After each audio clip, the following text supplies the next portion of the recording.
22واں پارہ سورۃ الاحزاب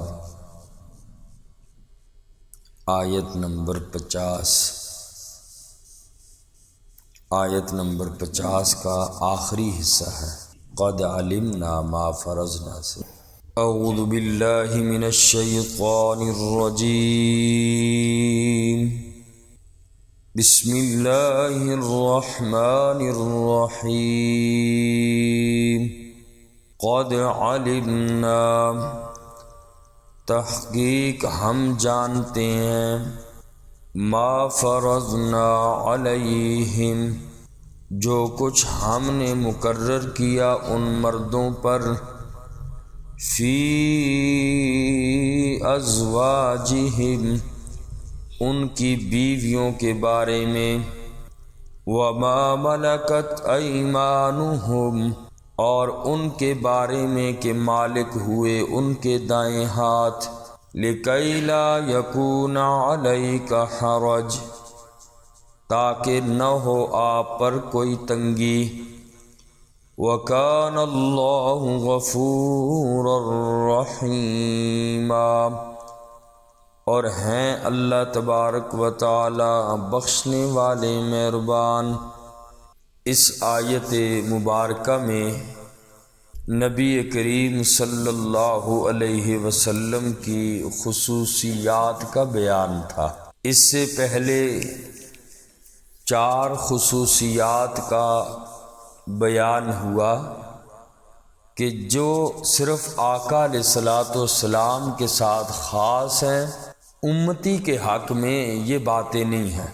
پہلی بات خصوصیت یہ ارشاد فرمائی کہ میرا نبی، آپ نے جتنی بھی عورتوں کے مہر ادا کر دیے ہیں وہ سب عورتیں آپ کے لیے حلال ہیں، چاہے ان کی تعداد جتنی بھی ہو، اور جب کہ عام امتی کے لیے 4 سے زیادہ جائز نہیں۔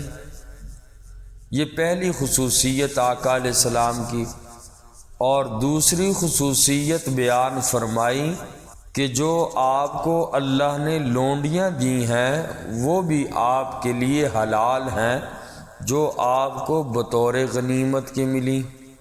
اور تیسری خصوصیت یہ فرمائی کہ آپ کے چچا کی بیٹیاں اور اسی طریق سے پھوپھی کی، ماموں کی اور خالہ کی بیٹیاں جنہوں نے ہجرت کی، صرف وہ آپ کے لیے حلال ہیں۔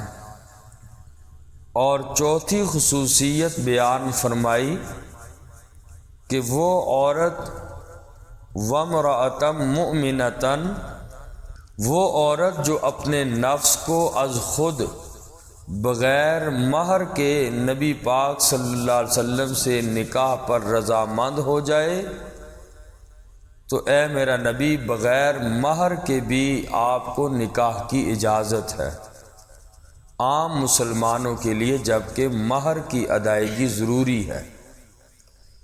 اور 5ویں خصوصیت آقا علیہ السلام کی بیان فرمائی وامرأۃ مؤمنۃ،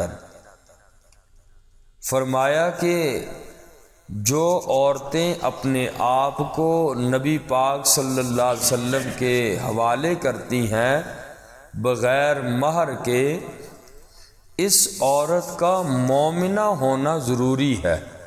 مومن عورت اگر اپنے آپ کو آپ کے حوالے کرتی ہے بغیر مہر کے، تو تب یہ آپ کے لیے حلال اور جائز ہے، تو اس عورت کا مومنہ ہونا ضروری ہے۔ 5ویں خصوصیت بیان فرمائی، اس لیے کہ کثرت ازواج کے ذریعے، زیادہ بیویوں کے ذریعے دین اسلام کو عام کیا جائے، اور یہ فریضہ وہی بیوی انجام دے سکتی ہے جو خود ایمان والی ہو، مومنہ ہو۔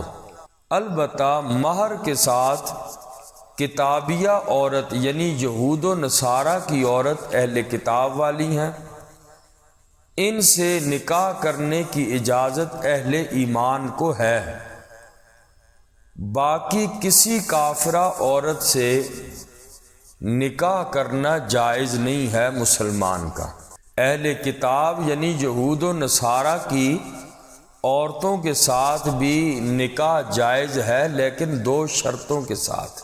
پہلی شرط یہ ہے کہ لا مذہب اور دہریہ نہ ہو وہ عورت، جسے اپنے دین کا کوئی پتہ ہی نہیں، یہودیہ کو اپنی تورات کے حوالے سے یا نبی کے بارے میں کوئی پتہ ہی نہیں ہے، یا اسی طرح عیسائی عورت اپنے نبی اور انجیل کا کوئی پتہ نہیں، مذہب کا کوئی پتہ نہیں، دہریہ اس کو کہتے ہیں۔